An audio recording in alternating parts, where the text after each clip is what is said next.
नमस्कार, मैं ज्योति श्रीवास्तव। आप देख रहे हैं सी न्यूज़ भारत। खबर मध्य प्रदेश के रीवा जिले से है, जहां आर्मी से रिटायर्ड जूनियर कमीशन ऑफिसर एवं स्पोर्ट्समैन रमेश तिवारी द्वारा 9वीं वाहिनी विशेष सशस्त्र बल रीवा में शारीरिक दक्षता एवं लिखित परीक्षा की तैयारी के लिए learning centre army and civil services academy का बेहतर संस्थान खोला गया है, जहां पर MP police, MP SI, SSC, CISF, BSF आदि का कोर्स कराया जाता है। इस संस्थान में पुलिस परिवार के 9वीं वाहिनी के बच्चों को निःशुल्क एजुकेशन व ट्रेनिंग दी जाती है, जबकि बाहर से आए हुए बच्चों को न्यूनतम फीस पर प्रशिक्षण दिया जाता है।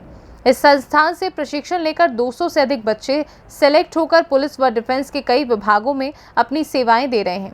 Army and civil services academy का कैंपस महिला सुरक्षा की दृष्टि से बहुत ही सुरक्षित है।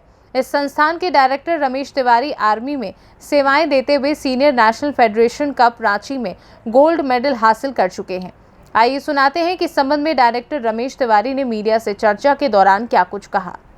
तो यहाँ पे सर्विसेज ही बहुत शानदार तरीके से है। यहाँ फिजिकल के साथ शारीरिक दक्षता और लिखित परीक्षा की तैयारी यहाँ कराई जाती है। और ये एसएफ माननीय कमांडेंट सर के मार्गदर्शन में यहाँ पे फ्री ऑफ कास्ट यहाँ के बच्चों को तैयारी कराई जाती है। बाहर के भी बच्चे आके यहाँ तैयारी कर सकते हैं। साथ में सबसे बड़ी बात यह है कि एक ही कैंपस के अंदर यहीं पे ग्राउंड है, यहीं पे जिम है, यहीं पे साथ में कोचिंग सेंटर है। और सबसे बड़ी सुविधा ये है कि जो आजकल रीवा में बहुत सारी परेशानियों का सामना बच्चों और बच्चियों को करना हो रहा है कि साइकिल चोरी हो जा रही, गाड़ी चोरी जा रही है, कोचिंग के नीचे गाड़ी साइकिल खड़ी कर देते हैं, टेंशन रहता है कि मेरी गाड़ी तो नहीं चोरी हो गई, मेरी साइकिल, उनका ध्यान जो इधर उधर डिस्टर्ब होता है, उसके अकॉर्डिंग मैंने ये प्लान माननीय कमांडेंट सर से अनुरोध किया हूँ कि यहाँ पे अगर ऐसी सुविधा हो जाए तो कमांडेंट सर ने मान गए हैं और यहाँ पे फिजिकल की तैयारी और रिटर्न की तैयारी करने के लिए दे दी है। इससे पहले भी आप क्या ट्रेनिंग देते थे? इसके पहले मैं अपने बारे में बता दूं कि मैं एक आर्मी में जूनियर कमीशन ऑफिसर था, स्पोर्ट्समैन था, नेशनल, अभी जैसे आप लोग सुन रहे होंगे एथलेटिक्स का कोई नाम बहुत ज़्यादा नहीं जानता था 4x400 मीटर रिले में। तो मेरा open national, senior open national 2006 में आर्मी की तरफ से मेरा सिल्वर मेडल है और senior national federation cup 2010 Ranchi में मेरा गोल्ड मेडल है। मैं आर्मी में जूनियर कमीशन ऑफिसर था, एनआईएस किया। एनआईएस करने के बाद अभी फ़िलहाल मैं पदस्थ हूँ यहाँ खेल युवा कल्याण विभाग में, यहाँ खेलो इंडिया स्मॉल सेंटर का कोच हूँ।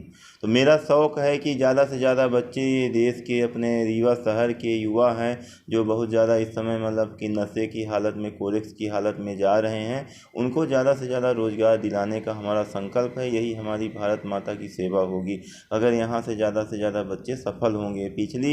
मैं अपनी अचीवमेंट के बारे में बात करूं तो पिछला 2022 में जो रिज़ल्ट आया था एमपी पुलिस फिजिकल में, तो हमारे 29 बच्चों का सिलेक्शन हुआ था, जिसमें 9 बच्चियां हैं और 20 बच्चे हैं। तो इतने बच्चों का मैंने सिलेक्शन दिया। फिर अभी लेटेस्ट एसएससी जीडी में 5 बच्चे सेलेक्ट हुए। यहाँ तक कि नायक दीपक सिंह जो उसमें गलवान घाटी में शहीद हुए थे देश के अपने, उनकी वाइफ रेखा सिंह भी यहीं से army and civil service academy से ट्रेनिंग करके उन्होंने भी ओटीए चेन्नई में ट्रेनिंग की और इस समय जम्मू में पदस्थ हैं।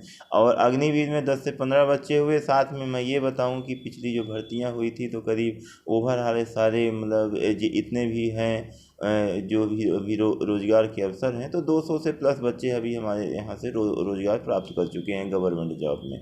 इतनी न्यूनतम फीस लेना और साथ में जो पुलिस विभाग के बच्चे हैं उनको फ्री ऑफ कॉस्ट ट्रेनिंग देना, ये कैसे संभव हो पाता है और कैसे ये संभव हो पाता है? अपनी बहुत ही कम फीस है। ये फीस है कि जो पुलिस परिवार 9वीं वाहिनी के बच्चे हैं उनको फ्री ऑफ एजुकेशन दिया जाता है, फ्री ऑफ कोचिंग दिया जाता है, उनसे कोई फ़ीस नहीं ली जाती है। बाहर के जो भी बच्चे हैं उनको एक न्यूनतम जो फीस है, जो कि यहाँ के रीवा की ये शहर में जो मध्य प्रदेश की जो कोचिंग की फ़ीस है उसके अकॉर्डिंग 20 to 50% हम फीस को प्रोवाइड कराते हैं।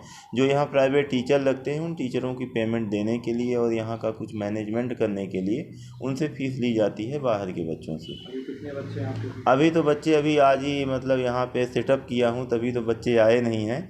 अब कल से आना शुरू कर देंगे। फिजिकल में जैसे फिजिकल में अभी यहाँ पे रिटर्न क्लास चली है तो अभी बच्चे नहीं आए हैं। रिटर्न क्लास जब अभी ओपन हो जाएगी 1-2 दिन में तो बच्चे आना शुरू हो जाएंगे। फिजिकल क्लास में करीब 100 प्लस बच्चे हैं, जो कि हमारा फिजिकल एमपी पुलिस का भी ओपन एडमिशन चल रहा है।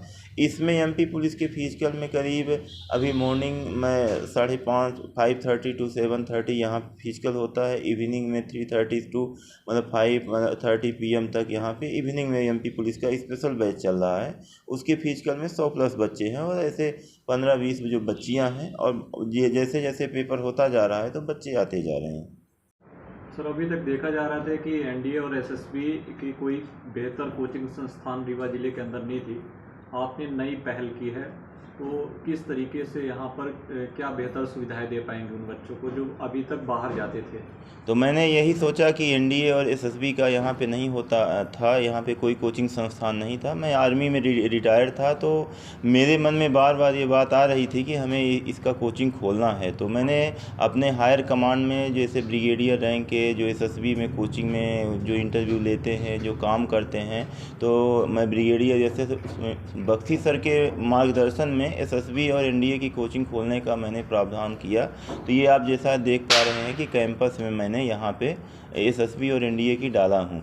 इसको मैंने 4 फेसेस पे किया हूँ। जैसे एसएसबी में बच्चे यहाँ से बहुत सारे बच्चे रिटर्न पास कर लेते थे और एसएसबी उनका नहीं होने की वजह से वापस आ जाते थे।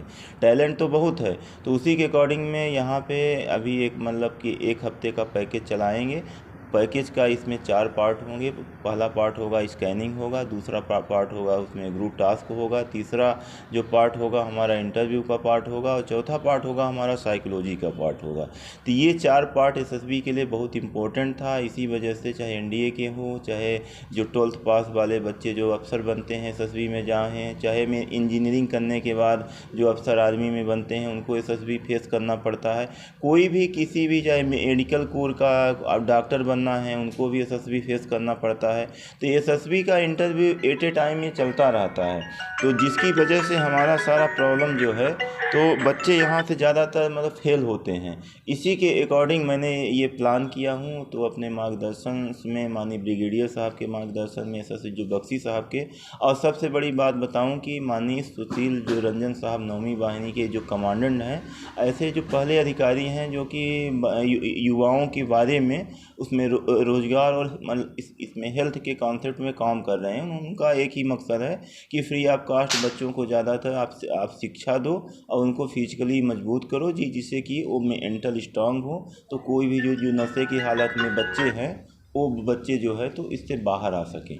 आपका कैंपस महिलाओं की सुरक्षा की दृष्टि से अगर देखा जाए तो कितना सेफ है, कितना सिक्योर है? अब महिलाओं के सुरक्षा के आधार पे देखा जाए तो इससे सेफ तो मैं तो नहीं समझता हूँ कि पूरे एमपी में कहीं कैंपस होगा, क्योंकि बाउंड्री वाल है, यहाँ गाड़ी खड़ी करने क्या है, और पुलिस का अब स्पेशल आर्मेड फोर्स ही है।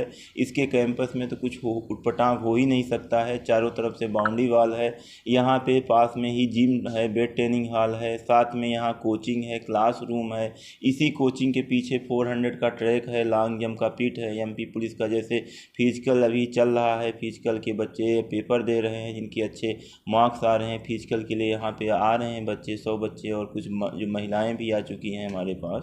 तो सुरक्षा के स्तर से देखा जाए तो बहुत ही बेहतर ये कैंपस है। रीवा से सीनू संवाददाता अर्जुन तिवारी की रिपोर्ट। फिलहाल के लिए खास खबर में बस इतना ही। देश दुनिया की तमाम खबरों को जानने के लिए आप देखते रहिए सी न्यूज़ भारत।